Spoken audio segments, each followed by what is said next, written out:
জয় মা কালী, জয় বাবা শনিদেব, জয় বাবা ভোলেনাথ। তো নমস্কার বন্ধুরা, আজকে আমরা আলোচনা করতে চলেছি মিথুন রাশির বা লগ্নের জাতক জাতিকাদের এই 24শে এপ্রিল থেকে 30শে এপ্রিল 2025 সময়টা কেমন যাবে, কোন কোন বিষয়ে সতর্ক থাকতে হবে মিথুন রাশি বা লগ্নের জাতক জাতিকাদের এই সময়, এছাড়াও এই সময়ে কোন কোন বিষয়ে সফলতা পাবে মিথুন রাশি বা লগ্নের জাতক জাতিকারা, সবই কিন্তু আলোচনা করতে চলেছি আজকের এই ভিডিওটিতে। তাই জন্য আপনাদের কাছে প্রথমেই যেটা অনুরোধ করব, ভিডিওটিতে অবশ্যই একটি লাইক, একটি শেয়ার এবং আমার চ্যানেলটিকে কিন্তু সাবস্ক্রাইব করতে ভুলবেন না, এবং কমেন্ট বক্সে কিন্তু অবশ্যই জানাবেন জয় মা কালী। মা দক্ষিণা কালী আপনাদের সমস্ত রকম বিপদ ও দুঃখের হাত থেকে কিন্তু রক্ষা করবেন। তো চলুন আজকের ভিডিওটা শুরু করা যাক। যেটা দেখা যাচ্ছে, এই মিথুন রাশি বা লগ্নের জাতক জাতিকাদের সপ্তাহটি এগিয়ে যাওয়ার সাথে সাথে কেরিয়ার এবং সামাজিক ক্ষেত্রে পরিস্থিতির উন্নতি হতে কিন্তু দেখা যাবে। বুধ দুর্বল হওয়া সত্ত্বেও আপনাকে অভ্যন্তরীণ শক্তি এবং স্পষ্টতা আনতে কিন্তু সাহায্য করবে। আপনার ব্যবহারিক এবং নমনীয় কিন্তু থাকা উচিত এই সময়ে। সপ্তাহটি শুরু হওয়ার সাথে সাথে চন্দ্র আপনার অষ্টম ঘরে মকর রাশিতে কিন্তু গমন করবে। এটি আবেগগত গভীরতা এবং আত্মদর্শন নিয়ে আসবে। আপনি নিজেকে অভ্যন্তরীণ ভয় এবং গোপনীয়তার সাথে মোকাবিলা কিন্তু করতে পারেন। উত্তরাধিকার সম্পর্কিত বিষয়গুলি দেখা দিতে পারে। এটি রূপান্তর এবং মানসিক মুক্তির কিন্তু সময়। চন্দ্র আপনার দ্বিতীয় ঘরে দৃষ্টিপাত করছে। আপনার কথাবার্তা এবং আর্থিক ক্ষেত্রে অত্যন্ত কিন্তু সংযত থাকা উচিত। আপনার তর্ক এবং অপ্রয়োজনীয় ব্যয় কিন্তু এই সময় যথেষ্ট পরিমাণে এড়িয়ে চলা উচিত। এই ব্যাপারগুলিতে কিন্তু আপনাদের অবশ্যই এই সময় সতর্ক থাকতে হবে। 24শে এপ্রিল রাতে চন্দ্র আপনার নবম ঘরে কুম্ভ রাশিতে কিন্তু গমন করবে।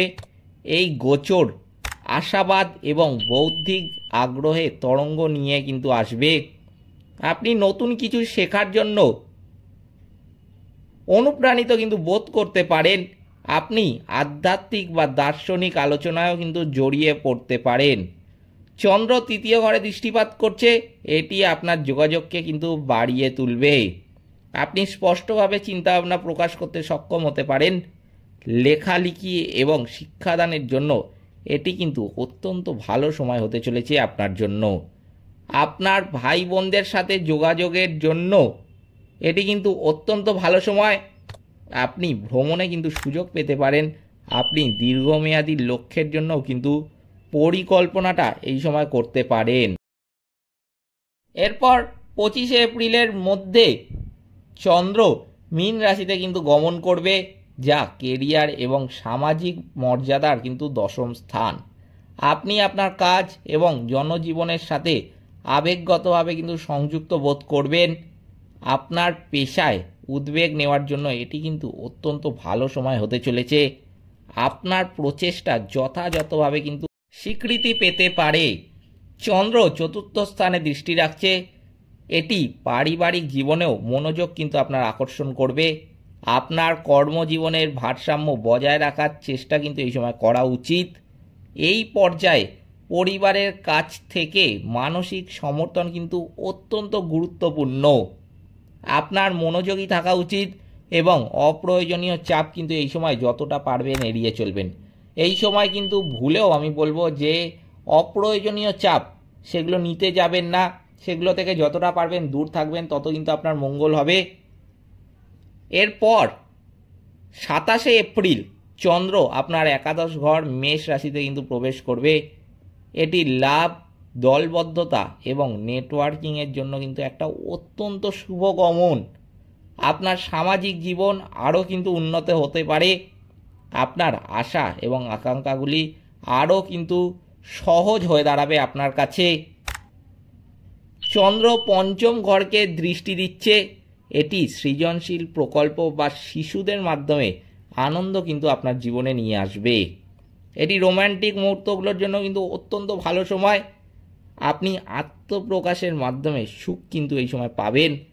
আমি কিন্তু বলবো যে আপনি আত্মবিশ্বাসের সাথে আপনার ধারণাগুলি অবশ্যই এই সময় ভাগ করে নেবেন। আপনি বন্ধুদের সান্নিধ্যও কিন্তু উপভোগ করবেন।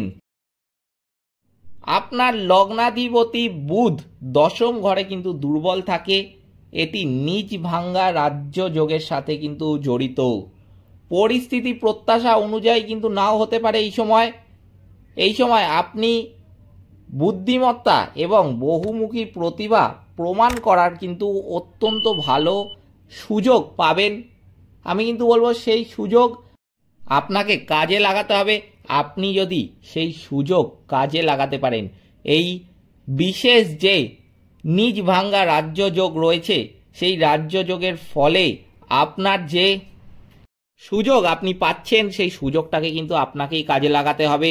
এই সময় সুযোগ যদি আপনি হাতছাড়া করেন, আপনি কিন্তু সবচেয়ে বোকামির কাজ করবেন। তাই জন্য ভুলেও কিন্তু এই সময় সুযোগ হাতছাড়া করবেন না, সুযোগটাকে কিন্তু আপনাকেই কাজে লাগাতে হবে। বুধ চতুর্থ ঘরে দৃষ্টি রাখছে, এর ফলে বাড়িতে মানসিক অস্থিরতা কিন্তু দেখা দিতে পারে। আপনার শান্ত থাকা উচিত এবং অতিরিক্ত চিন্তাভাবনা কিন্তু একদমই এড়িয়ে চলা উচিত। আপনার স্পষ্ট যোগাযোগের উপর মনোযোগ কিন্তু এই সময় দেওয়া উচিত।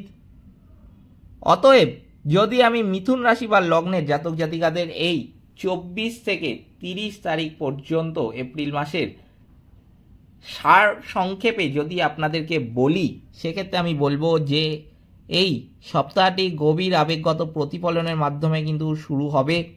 ধীরে ধীরে এটি উচ্চ লক্ষ্য, কর্মজীবনের অগ্রগতি এবং সামাজিক যোগাযোগের দিকে কিন্তু অগ্রসর হবে।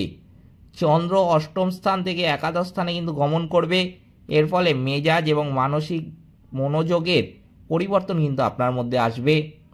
আবেগগত বিষয়, বিশ্বাস ব্যবস্থা, জনসাধারণের ভাবমূর্তি এবং বন্ধুত্ব সপ্তাহে কিন্তু অত্যন্ত প্রাধান্য পাবে। আপনার লগ্নাধিপতি বুধ দশম স্থানে কিন্তু দুর্বল অবস্থায় রয়েছে, এটি নিজ ভাঙ্গা রাজ্য যোগে কিন্তু জড়িত। এটি গোপন সমর্থন কিন্তু আপনাকে প্রদান করবে। আপনি মাঝে মাঝে চ্যালেঞ্জ কিন্তু অনুভব করতে পারেন।